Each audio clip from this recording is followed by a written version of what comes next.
Elle tue ses clientes pour fabriquer ses perruques. Attends la fin, ce qui arrive ensuite est encore plus choquant.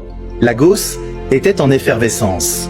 Madame Eniola, la légendaire coiffeuse britannique, était rentrée au pays pour ouvrir sa première succursale au Nigeria.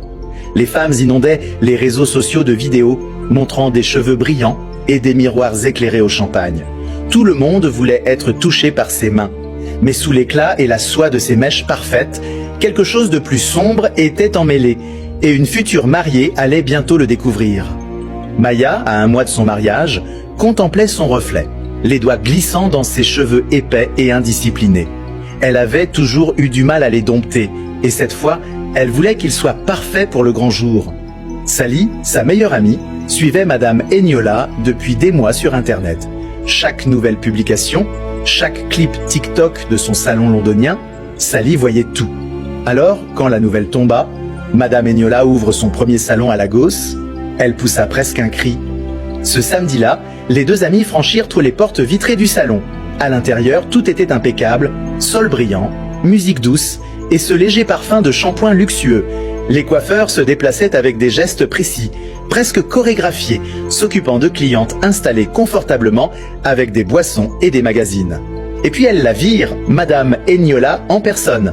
Élégante, posée, mais chaleureuse, elle parcourait le salon avec un sourire bienveillant. Elle saluait chaque cliente personnellement, complimentait les textures de cheveux et offrait ses conseils. On l'admirait non seulement pour son talent, mais aussi pour son cœur. On disait d'elle qu'elle était philanthrope, une femme de moyens qui redonnait aux autres. Beaucoup de filles, qui n'auraient jamais pu se permettre un tel luxe, recevaient des soins gratuits. Comment une femme aussi riche pouvait-elle être aussi bonne ? Se demandait-on. Il n'y avait aucune contrepartie. Du moins, c'est ce que tout le monde croyait. Si seulement ils savaient. Quand vint leur tour, Madame Eniola examina les cheveux de Maya, lui proposant des tresses qui mettraient en valeur leur volume et leur épaisseur naturelle. Sally reçut la même attention méticuleuse. Après leur séance, Maya et Sally sortirent ensemble. Les têtes se tournaient sur leur passage, des hommes les regardaient.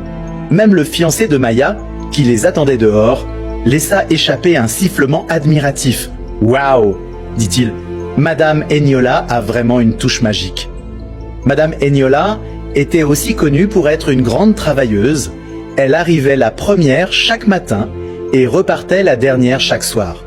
Malgré sa richesse et son statut, elle ne déléguait jamais la fermeture. Le soir venu, elle insistait gentiment mais fermement pour que tout le personnel, stylistes et femmes de ménage, rentre chez lui.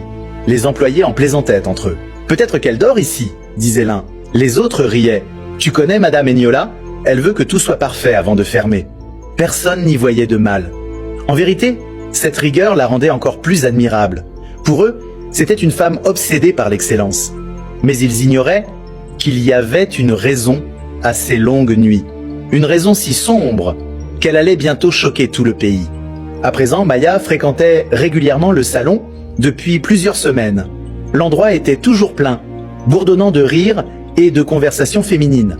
Sally aussi était devenue une habituée. Et après seulement quelques visites, son petit ami et ses amis commencèrent à la couvrir de compliments. « On dirait qu'elle a des mains magiques », disait Sally à Maya. Maya remarqua que d'autres clientes disaient la même chose. Après quelques rendez-vous, leur vie semblait s'améliorer. Relations, confiance, travail. Plus étrange encore, au bout de 2 semaines seulement, les cheveux des clientes paraissaient plus longs, plus denses, plus sains. Maya et Sally s'émerveillaient devant leurs reflets. Leurs cheveux, autrefois lourds ou crépus, brillaient désormais de vitalité. Un après-midi pourtant, quelque chose d'étrange se produisit. Une jeune femme entra avec ses propres extensions. Fière de les avoir achetées ailleurs, le sourire de Madame Eniola se figea. « Où as-tu trouvé ça ?» demanda-t-elle d'une voix calme mais tranchante. La fille balbutia. « Oh, au marché, près de...